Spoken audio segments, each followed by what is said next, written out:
No había dado señales en meses. Y de pronto, sin previo aviso, mi hijo me llamó para invitarme a cenar.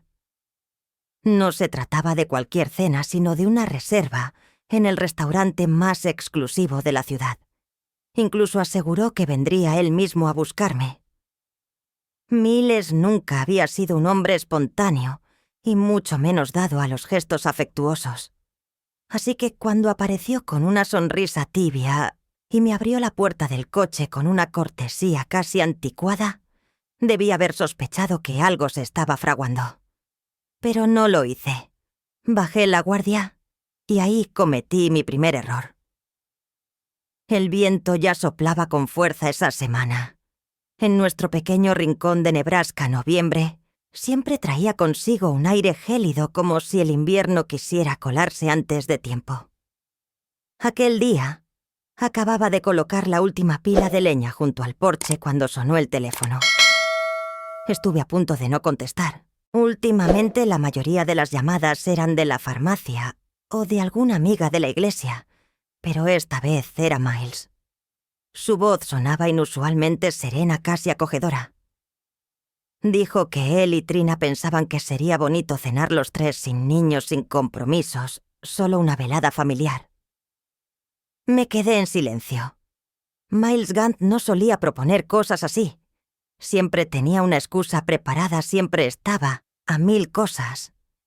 Y Trina jamás fue maleducada, pero mantenía esa frialdad cortés que ni los veranos en la costa conseguían derretir.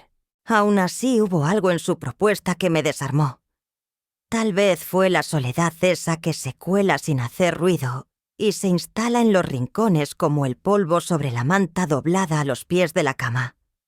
O quizá fue esa chispa absurda de ilusión, que nunca desaparece del todo la esperanza de que por fin tu hijo empiece a verte, no como un estorbo, sino como parte de su mundo.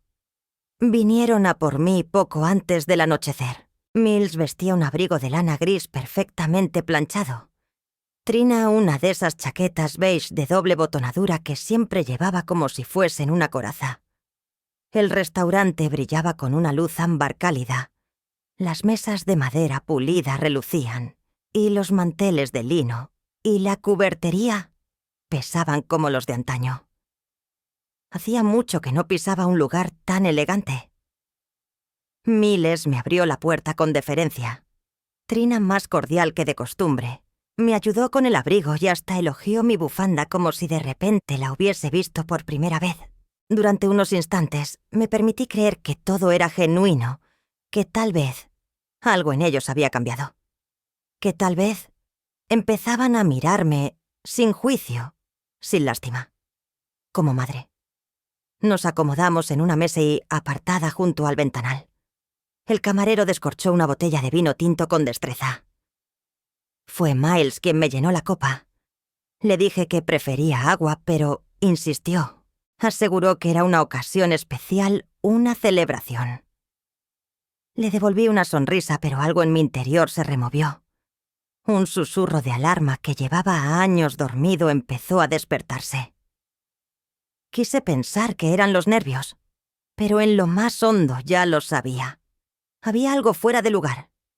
El vino era suave, elegante, más complejo de lo que esperaba, con un regusto a ciruela madura que se quedaba en la lengua como una advertencia disfrazada de placer. Miles sabía perfectamente que yo apenas bebía, pero aún así me sirvió la copa rebosante hasta el filo. Le di las gracias con una sonrisa automática y probé un sorbo. Su gesto se curvó en una mueca amable, aunque sus ojos seguían fríos como de costumbre. Trina, justo enfrente, mantenía esa expresión cuidadosamente calibrada que usaba siempre que necesitaba algo lo bastante cálida para parecer cortés, lo bastante distante para mantenerte a la defensiva. El camarero se deslizaba en silencio entre las mesas. Primero llegaron los entrantes, una ensalada de remolacha con queso de cabra, luego una sopa espesa de hierbas silvestres que olía a bosque. Trina se inclinó hacia mí con un gesto pausado y me preguntó cómo estaba durmiendo últimamente. Ladeó la cabeza levemente, su voz tan suave que parecía un susurro en una habitación vacía. Le respondí con una verdad a medias. Las noches eran tranquilas, sí, pero de ese tipo de tranquilidad que a veces abruma. Miles prestaba atención, o eso aparentaba. La mayor parte del tiempo simplemente la dejaba hablar. Él se entretenía hojeando la carta, preguntando por vinos para maridar y sugiriendo dulces para el final. Verlos juntos tenía algo inquietante. No eran afectuosos, al menos no de forma evidente, pero había un ritmo sutil en la forma en que se cruzaban las miradas, como si se comunicaran en un idioma que solo ellos entendían. Cuando llegó el plato principal, cordero braseado con zanahorias glaseadas, noté que el ambiente había cambiado. Trina hablaba con un entusiasmo contenido casi eufórico. Me preguntó si había estado por el lago recientemente. Respondí, desde finales de verano. Ella asintió satisfecha como si acabara de confirmar algo importante. Luego giró la cabeza hacia Miles y dijo, sería un sitio ideal para organizar eventos íntimos, bodas, retiros espirituales, fines de semana de desconexión. No contesté. Me limité a observar cómo Miles troceaba su carne con precisión meticulosa. Sus manos estaban firmes, las mías no tanto. Trina empezó a divagar sobre la luz natural, sobre cómo restaurar la cabaña y devolverle su esplendor original. Mencionó a una amiga suya en Omaha que dirigía un negocio de alojamientos boutique. Luego, mirándome directamente, añadió que la tierra era un don y que los dones estaban hechos para compartirse. Solté el tenedor. Algo dentro de mí, algo muy profundo, se detuvo. Cuando trajeron el postre, Miles metió la mano en el bolsillo interior de su abrigo y sacó una carpeta. Los papeles en su interior estaban organizados con esmero, con marcas y subrayados hechos, mucho antes de nuestra cena. Hablaban con tono sereno, casi afable. Dijeron que habían consultado con algunos expertos, nada definitivo, solo para recoger ideas. Si firmaba ahora podríamos agilizar todo el trámite antes de que llegara el frío. Sin agobios, claro está, puntualizó él con una sonrisa tibia. Trina añadió que yo podría seguir viviendo allí como siempre. No modificarían nada sin avisarme. Solo era un paso formal, un detalle legal. La luz que caía sobre la mesa era cálida y envolvente, pero por dentro sentía un escalofrío que me calaba hasta los huesos. Clavé los ojos en el documento. Mi nombre aparecía ya impreso en la parte superior, como si todo estuviera decidido de antemano. Y entonces lo comprendí. No me habían invitado a cenar por cortesía. Me habían convocado. Me eché hacia atrás dejando que el aroma dulce del postre llenara el aire. Nadie decía nada. Solo el sonido metálico de la cucharilla de Trina rompiendo la superficie del crème brûlée rompía el silencio. Miles alargó la mano y deslizó la carpeta hacia mí con ese gesto ensayado que imita la amabilidad. Su tono era casi maternal, como quien ofrece una manta caliente, cuando en realidad presentaba un documento con cuchillas ocultas. Empezó a explicarlo todo en términos sencillos, refiriéndose al trámite como una simple reestructuración del título de propiedad. Lo llamó un movimiento prudente antes de que llegara el invierno. Cada palabra elegida con sumo cuidado, envuelta en una capa de falsa inocencia. Él evitaba mi mirada. Trina, en cambio, me observaba sin pestañear. Sus ojos me sostenían inquisitivos y tranquilos. No toqué la carpeta. Mantuve las manos entrelazadas en el regazo, como si hacerlo me protegiera. Él habló de eficiencia fiscal, de cómo podrían gestionar mejor los pagos si el terreno estuviera a su nombre. Mencionó el legado familiar, la conveniencia de consolidar todo bajo una sola titularidad. Dijo que seguiría figurando como parte interesada, pero no como propietaria principal. Trina asentía a cada argumento, murmurando palabras de apoyo como quien sigue el guión. Todo tenía un aire de teatro mal disimulado. Les pregunté con voz neutra por qué tanta urgencia. Miles rió con ligereza, pero el modo en que se inclinó hacia mí, apoyando los codos en la mesa, desmentía cualquier atisbo de calma. Trina volvió a intervenir más dulce que antes, pero con un filo imperceptible en la voz. Dijo que ya había hablado con un asesor urbanístico por si acaso. Mencionó que el ayuntamiento estaba considerando cambios en la zonificación del terreno de Lakeside. Según ella, era sensato adelantarse a cualquier resolución. La palabra adelantarse quedó suspendida en el aire como una amenaza envuelta en terciopelo. Abrí la carpeta con lentitud. La primera página mostraba mi nombre en letras grandes y negras. La siguiente detallaba la parcela, las coordenadas y una cláusula concisa que formalizaba la cesión total del terreno. Cerca del final, una línea resaltada. Se estipulaba que podía seguir residiendo allí, sí. Pero todos los derechos de explotación quedarían limitados a menos de 1 milla. Había un único espacio destinado a la firma. Cerré la carpeta sin pasar la última página. Respiraba con calma, pero sentía un nudo en el pecho. Les dije con suavidad que no me encontraba bien. Trina mantuvo la misma expresión impasible.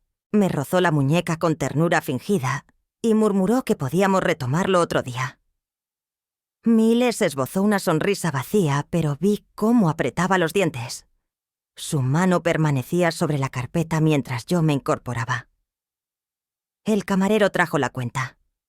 Miles lo despachó con un gesto hábil, casi elegante. Luego se levantó para ayudarme a poner el abrigo caballeroso hasta el final.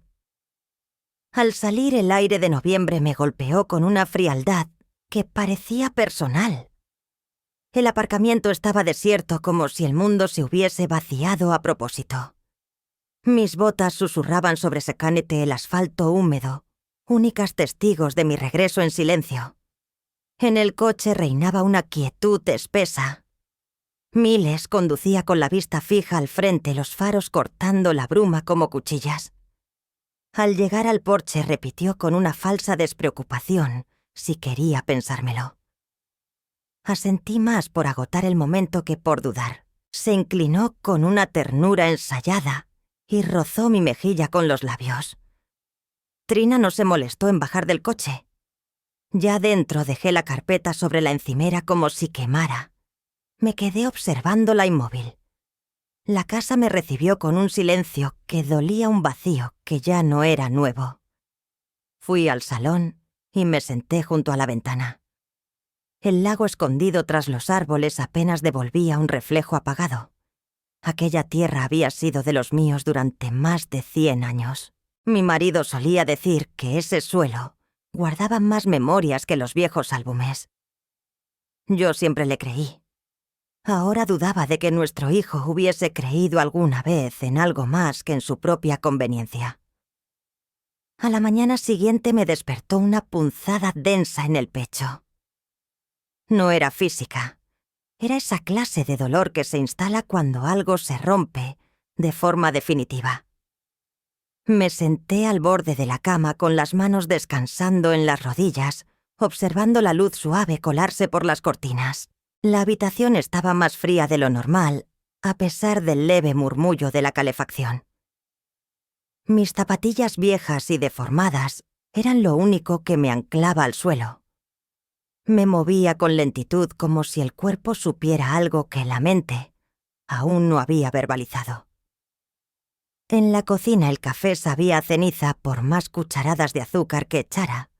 No tenía apetito, pero las tostadas se convirtieron en gesto automático.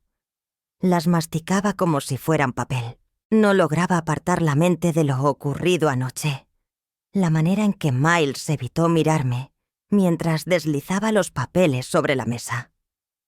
El tono aprendido de Trina como si recitara un discurso ensayado.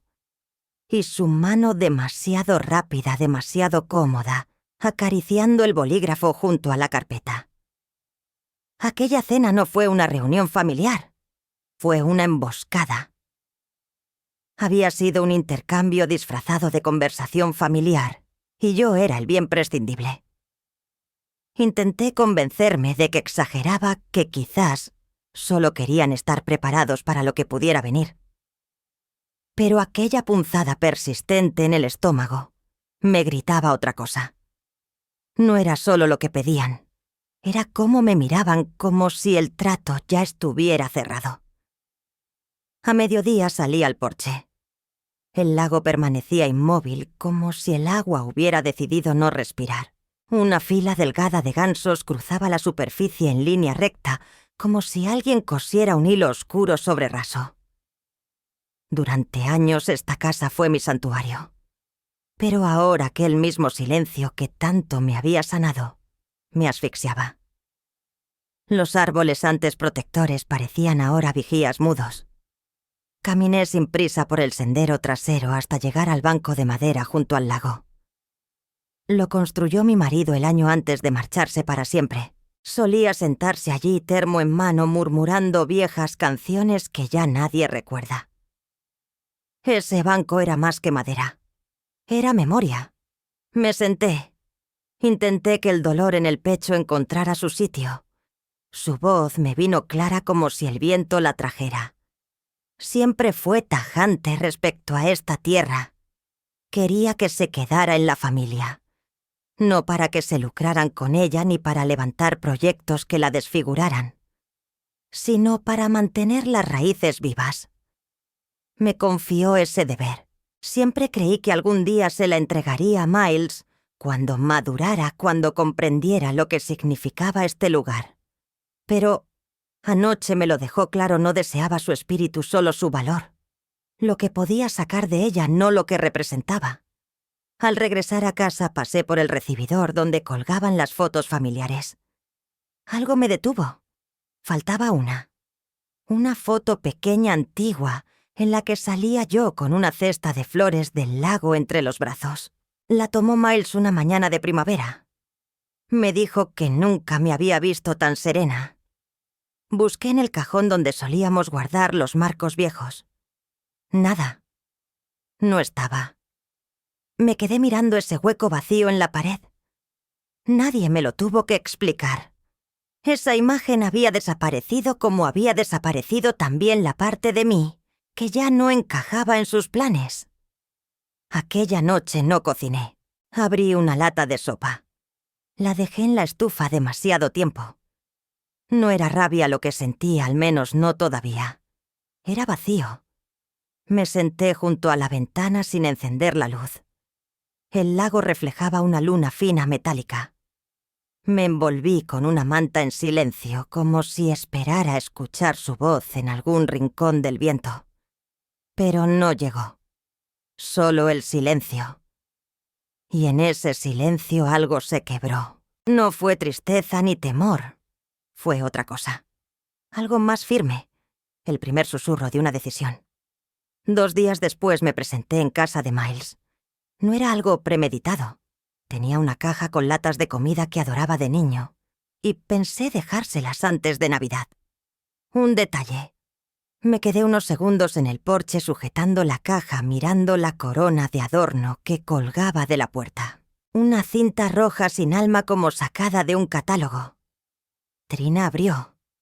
Sonreía, pero los labios le temblaban. Se hizo a un lado rápido sin mirarme mucho. Todo en aquella casa parecía impostado, como si fingieran calidez solo por obligación.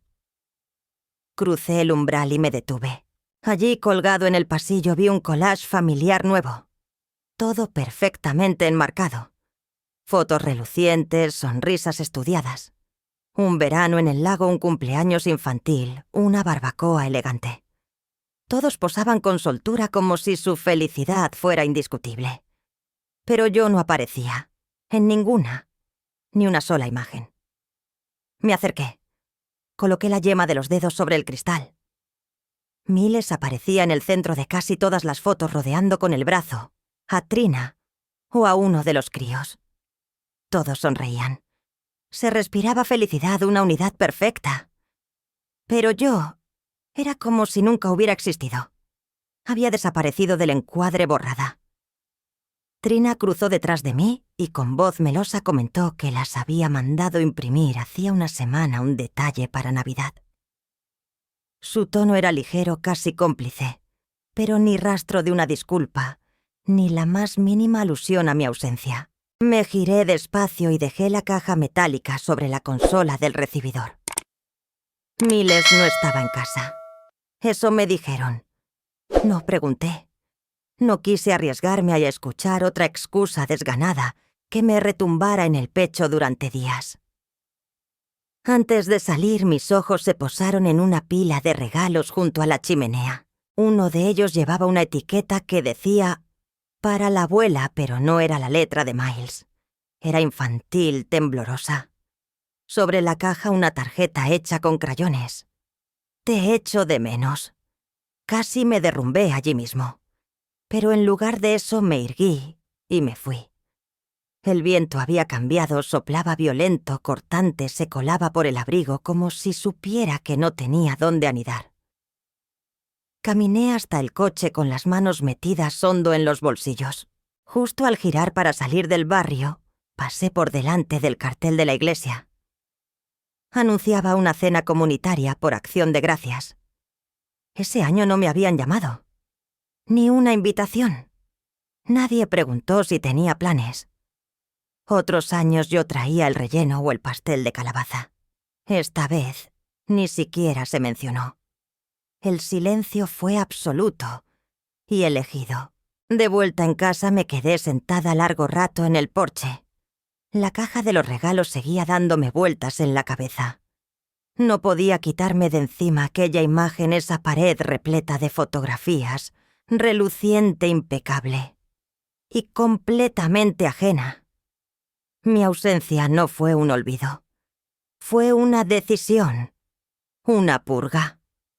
Entré y busqué el álbum que guardo en la estantería, el de verdad, el que no presume.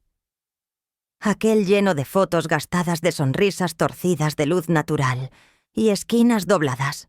Había imágenes de Miles con gelatina pegada en las mejillas, de mi marido limpiando pescado al borde del lago, de Trina antes de que aprendiera a fingir alegría con los labios, mientras los ojos callaban.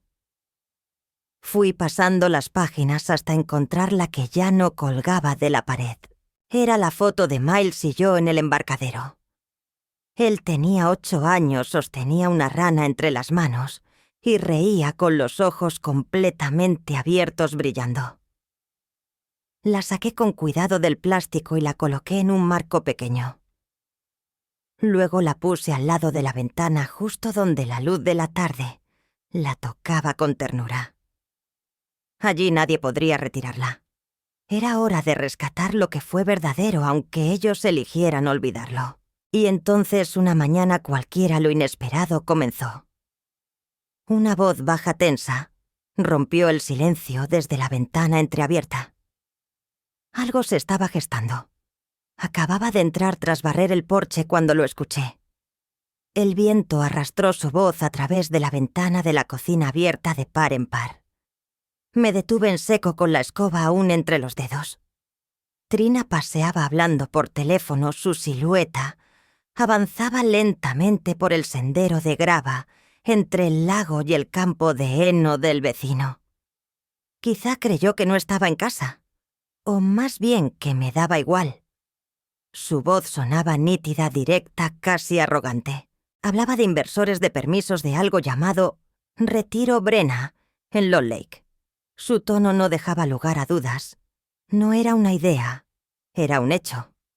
Me acerqué con sigilo a la ventana, el corazón golpeando el pecho con una mezcla de presentimiento y rabia. Quería apartarme, pero no podía.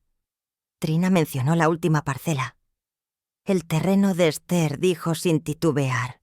Una vez esté firmado el contrato, avanzamos. Es la pieza clave. Me quedé helada. Así que de eso se trataba todo. Nunca fue por la familia. Jamás lo fue. Aquella cena, las fotos enmarcadas, hasta los regalitos de los críos. Todo formaba parte de una coreografía bien ensayada para ablandarme, para convencerme de que cediera lo único real que me quedaba. No era solo tierra, no era solo una vista al lago, era el corazón de mi historia. Y ellos la estaban empaquetando como si fuera una simple parcela vendible. Trina siguió impasible. Es ideal. Esther lideraba el círculo de mujeres, organizó talleres de verano. Podemos usar su nombre, su legado. Lo venderemos como empoderamiento femenino con apoyo institucional. Ella lo había planeado todo. Se había informado, sabía quién fui. Y pensaba manipular mi vida como estrategia de marketing. Me separé de la ventana y me dejé caer en la silla más cercana. Las manos me temblaban no por miedo, sino por una lucidez glacial. Trina era lista, sí, calculadora. Pero había cometido un error grave. Me había subestimado. Creía que era una anciana nostálgica, vulnerable, fácil de convencer. No contaba con que aún conservaba cada boletín, cada carta, cada fotografía de aquellos retiros. No sabía que guardaba libros contables, formularios, las notas escritas por las chicas que aprendieron allí, a hablar, a coser, a valorarse. Esa tierra no era una finca, era una herencia viva, un espacio tejido con cuidado y dignidad, y ella quería convertirlo en un escenario de bodas y escapadas de yoga. Esa misma noche saqué del armario de la ropa blanca la caja donde aún reposaban todos los documentos. Dentro intacta la escritura original. La firmó mi marido con su puño y letra. Esta tierra es de Esther, que permanezca en sus manos y que siga sirviendo. Él jamás se dejó engañar por sonrisas encantadoras. Y ahora yo tampoco. Dormí poco esa noche.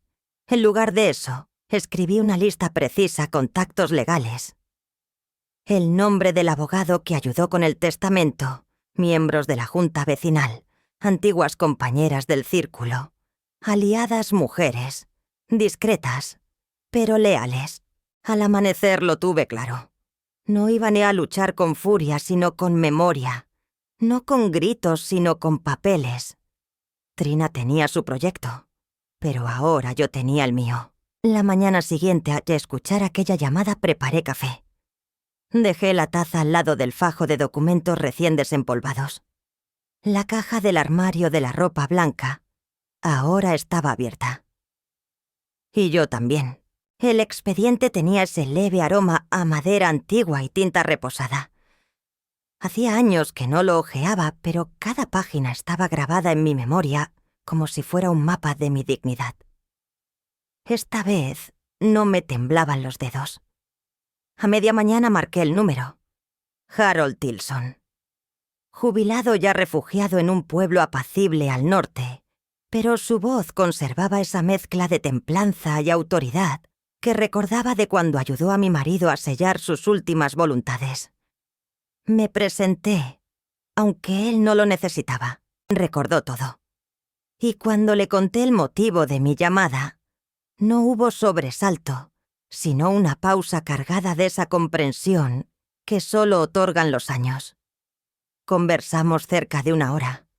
Le relaté lo que escuché en aquella cena, las palabras envenenadas de Trina, los planes que tejían en secreto sobre el terreno. Harold no se alteró. Preguntó con precisión quirúrgica. Y luego me ofreció caminos. Afirmó que la escritura estaba blindada, que yo figuraba con todos los derechos. Pero si quería impedir que el terreno se utilizase o transfiriese en contra de la voluntad original, existían mecanismos más robustos. Me habló de un fideicomiso comunitario, una figura legal, que podía transformar aquella herencia en un legado intocable, con una finalidad clara y alineada con lo que mi esposo soñó en vida. Crear un fideicomiso con una junta de mujeres como yo significaría convertir el terreno en un bien común. No solo lo pondría a salvo de manos codiciosas, sino que lo dedicaría a algo que me representara. Entonces dijo algo que me atravesó como una verdad olvidada. Esther, tu nombre aún tiene peso en ese pueblo. No lo dejes caer. Tras colgar me quedé mirando por la ventana repitiendo sus palabras.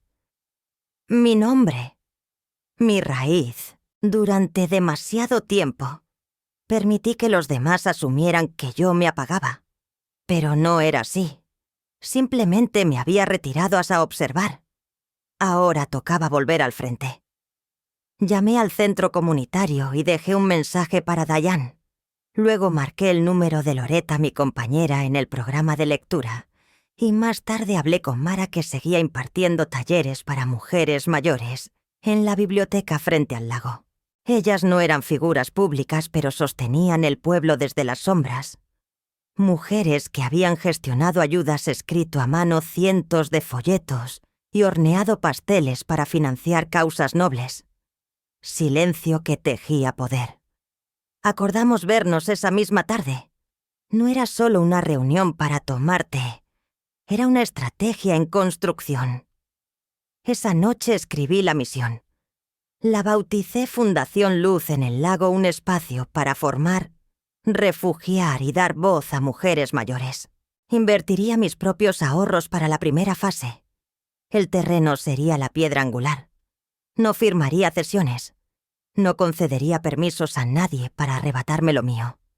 En lugar de eso, ofrecería algo mucho más potente. Mi nombre, mi sitio, mi propósito. Bajo el último resplandor del día, encendí una vela en el alféizar. No era un gesto de despedida.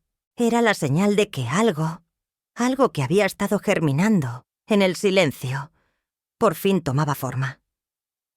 El domingo siguiente la iglesia olía a lana mojada y a páginas antiguas de himnario.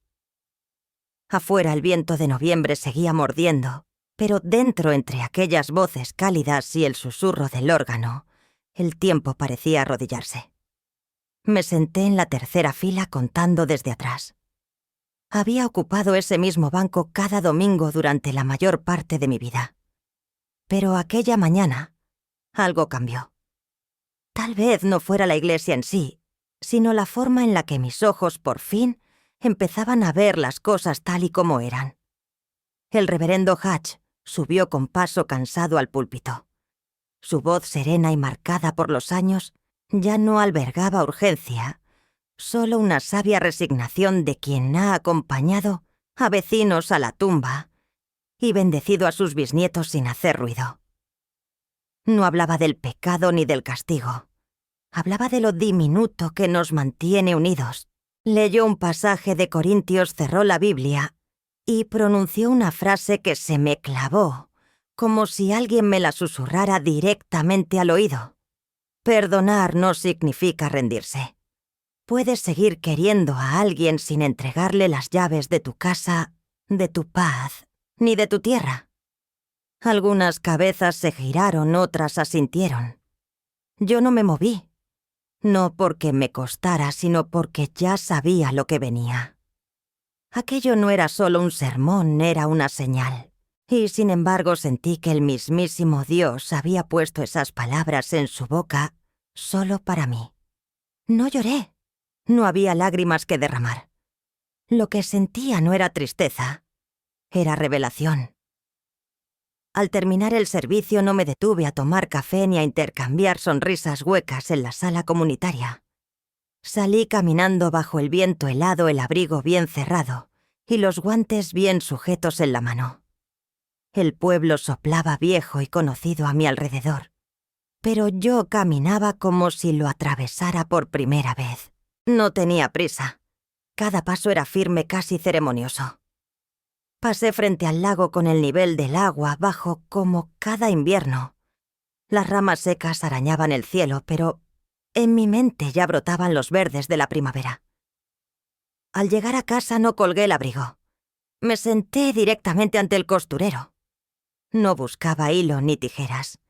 Levanté el falso fondo y saqué el sobre oculto. Dentro la última carta manuscrita de mi marido. La había escrito meses antes de su muerte con esa caligrafía inclinada y prudente que siempre usó para decirme cosas importantes. Tú levantaste estas paredes, Esther. Plantaste el jardín, enseñaste a otros, abriste tus manos cuando nadie lo hacía. Si algún día alguien intenta arrebatarte lo que construiste, protégelo. Es una extensión de tu alma. Leí la carta 2 veces. Luego la aparté. Mi alma llevaba años encerrada dormida, pero no muerta. Cuando cayó la tarde, llegaron Diane Loretta y Mara. Había hervido el agua y colocado sobre la mesa los cuadernos viejos y la pizarra blanca junto a la ventana. Ellas entraron con el paso firme, el abrigo aún abotonado, las mejillas rojas por el viento y esa chispa callada de furia y coraje que solo nosotras, las que hemos sobrevivido a todo, sabemos llevar con dignidad. Nos sentamos, esbozamos, planeamos. Así nació la Fundación Luz en el Lago. Y esta vez sería nuestra, solo nuestra. Retiros para mujeres de más de 50. Encuentros de escritura, talleres de cocina, caminatas silenciosas, junto al lago, donde hablábamos sin pudor, sin prisa. No se trataba de vender la tierra. Se trataba de compartirla con propósito, con sentido. Mientras el cielo se teñía de un azul violáceo y las farolas comenzaban a titilar fuera, miré a mi alrededor. No eran simplemente viejas amigas. Eran guardianas. Artífices de algo invisible, pero esencial. Por primera vez en muchos años no me sentí en desventaja. Sentí raíces bajo mis pies. Y al cerrar la velada con un té de menta entre las manos y promesas de volvernos a encontrar, comprendí que todo aquello no iba únicamente de conservar un terreno. Iba de resucitar una parte sagrada de mí. Aquella tierra era mía, sí. Pero también lo era una voz que creía enterrada y que, sin embargo, aún susurraba firme dentro de mí. Era un jueves apagado cuando Miles y Trina aparecieron sin previo aviso. Desde la ventana de la cocina vi su coche deslizarse por el sendero de grava, dejando tras de sí un crujido helado y metálico. Me sequé las manos con el trapo. El corazón sereno pero constante como un tambor sordo y antiguo. Entraron sonrientes con esa alegría forzada que se afila cuando viene de quien te traicionó, no hace tanto. Trina vestía un abrigo rojo vino con ribetes de piel. Llevaba una carpeta de cuero brillante. Miles, con las manos en los bolsillos, parecía un niño que había hecho algo mal, pero no entendía por qué debía disculparse. Se dejaron caer en el sofá mientras yo permanecía en mi silla habitual, la que da a la ventana. El sol se filtraba sesgado por la habitación, dibujando motas doradas en el aire. Olía a pino recién fregado y a lentejas cociéndose. Trina abrió su carpeta como quien despliega una trampa. Su voz, demasiado dulce, desgranaba argumentos sobre inversores potenciales, exenciones fiscales, promesas de rendimientos y transformábamos el terreno en un exclusivo retiro boutique. Desplegó páginas con colores, cifras y planos. Su tono llenaba el salón, pero era vacío como el eco de una casa abandonada. Me fijé en que no pronunció ni una vez la palabra familia, ni tampoco hogar. Miles, fiel a su rol, asentía sin mirarme. Dejó que Trina expusiera su estrategia como siempre hacía, hasta que llegó al cierre. Allí estaban mis iniciales impresas, en grande, junto a una línea que decía «Firma del propietario requerida». Me miró con una sonrisa ya victoriosa, como si la firma fuese un trámite. No toqué el documento, ni siquiera me incliné hacia él. Simplemente me agaché al lado de mi silla. Abrí un sobre manila y saqué una hoja impresa. «Esto viene de mi abogado», dije con voz clara. «Acredita que la propiedad del lago ahora pertenece a la Fundación Luz sobre el lago. Ya no soy la única titular, y la fundación no tiene intención de vender ni un metro cuadrado». Trina se quedó paralizada. Parpadeó una vez como si intentara asimilar una realidad que le resultaba ajena. Miles se inclinó ligeramente hacia mí. Su voz era débil, casi incrédula. «¿Pero por qué? ¿Por qué no lo hablaste con nosotros antes?» Lo miré sin rencor, solo con la certeza tranquila de quien ya ha cerrado un capítulo. Porque aquella noche hablé, y ambos me demostraron que sus planes no incluían ni a mí, ni a lo que esta tierra representa. Esto nunca fue una inversión, fue un legado. Algo que debía perdurar con dignidad. Trina cerró su carpeta sin decir palabra. Su rostro se tiñó de rojo, pero no por pudor, sino por rabia contenida. Se puso en pie con brusquedad. Miles la siguió más lento con la vista clavada en el suelo. Salieron sin volver la cabeza. No me molesté en ver cómo se alejaban.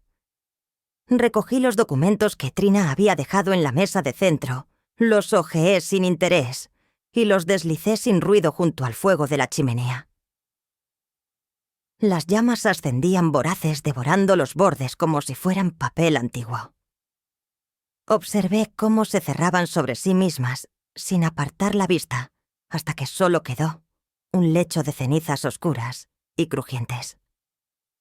El viento afuera soplaba con una furia helada, haciendo danzar las ramas desnudas.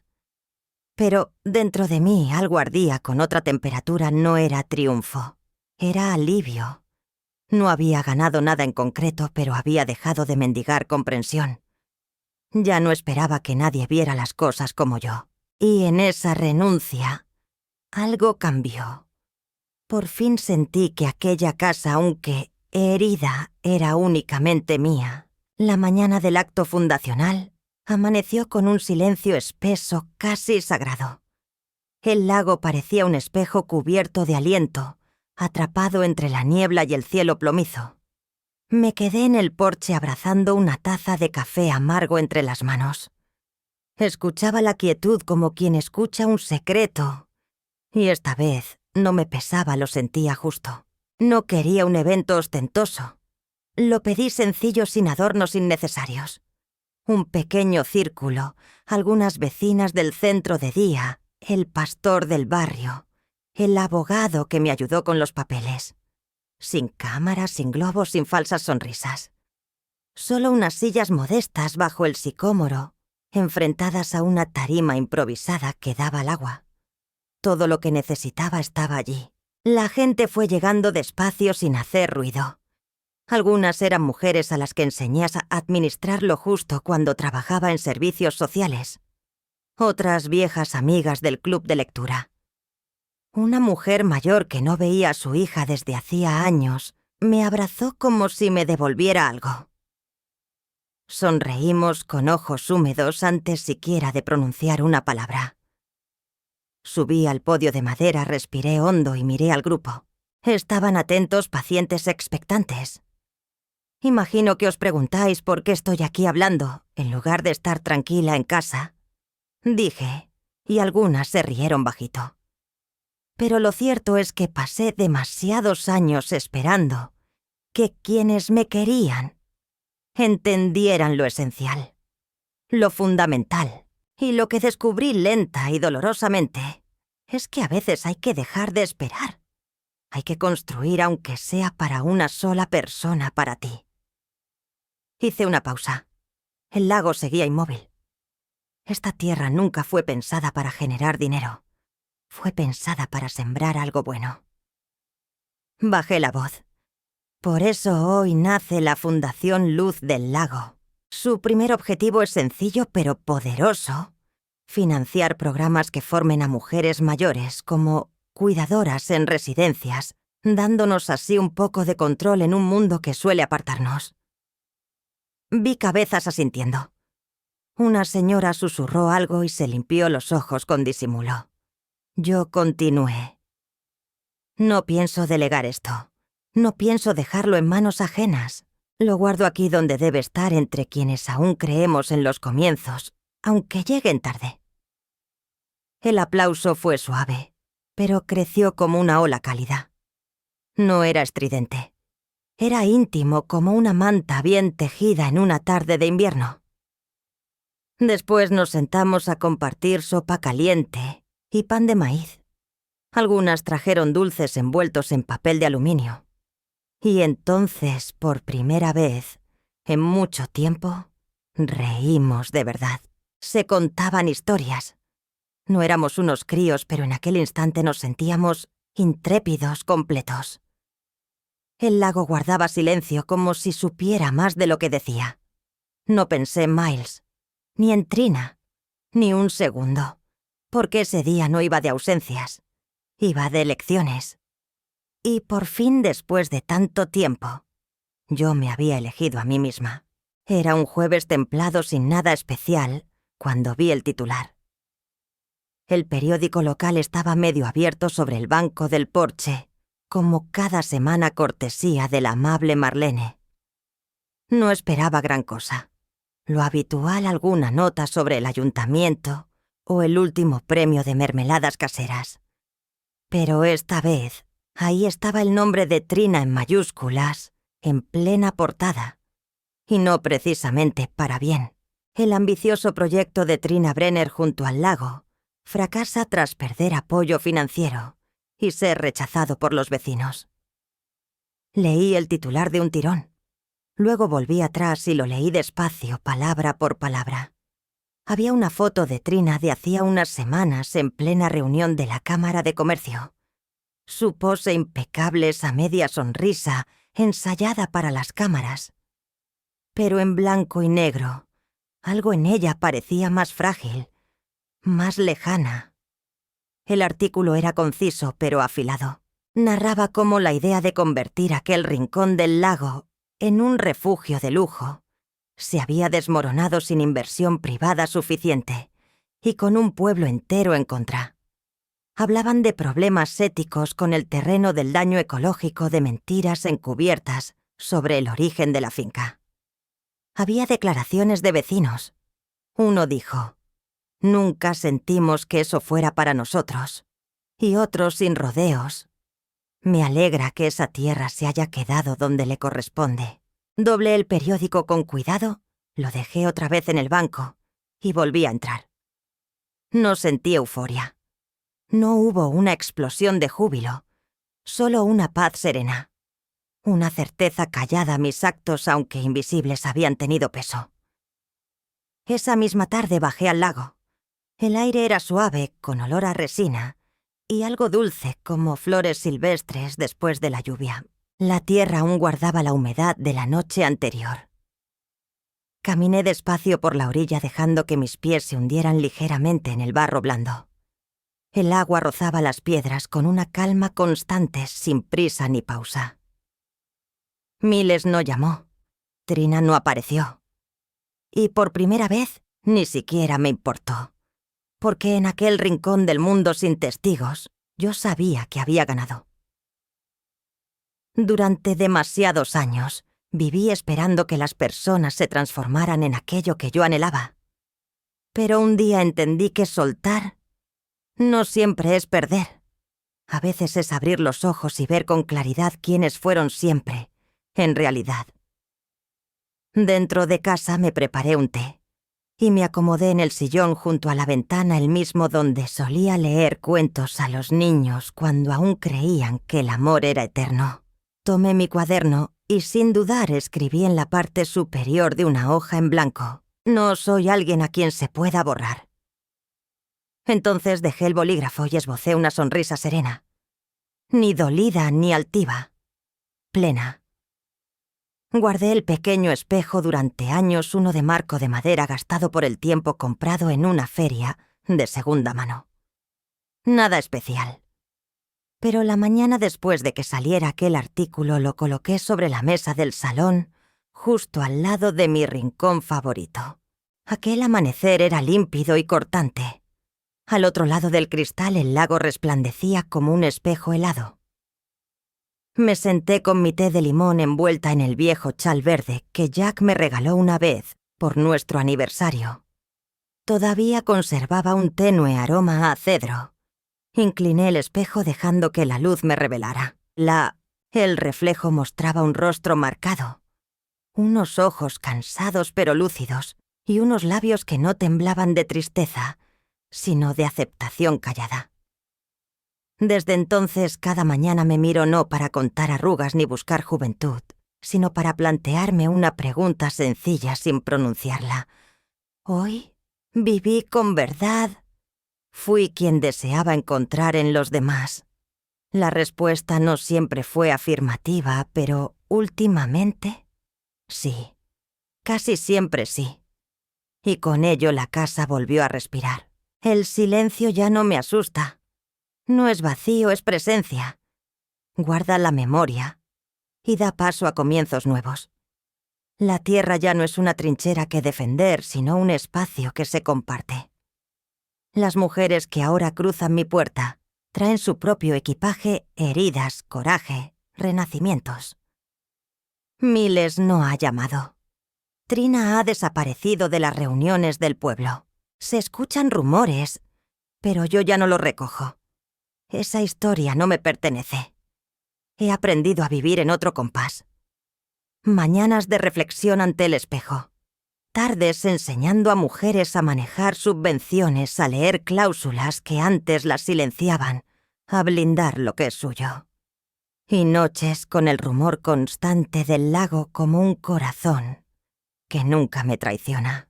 Si alguien me hubiese dicho años atrás que mi paz llegaría, no de la mano de mis hijos, sino de desconocidas que me miran con respeto genuino, me habría reído con incredulidad. Pero hay serenidades que nacen en los rincones más inesperados. Y a veces, el espejo más sencillo te devuelve la verdad más honda. No eras invisible. Solo estabas esperando los ojos adecuados. Y empezaste por los tuyos. Si alguna vez te hicieron sentir un adorno en tu propia vida, si te relegaron al margen de tu propia historia, ojalá la experiencia de Esther te recuerde. Esto nunca es tarde para recuperar tu sitio. A veces, el acto más profundo de amor no es suplicar lugar, sino reclamarse a una misma con elegancia y fuerza silente. Si esta historia ha tocado algo en ti, si te ha hecho pensar en tu propio valor, compártelo. Tu voz importa. Y créeme, no estás sola.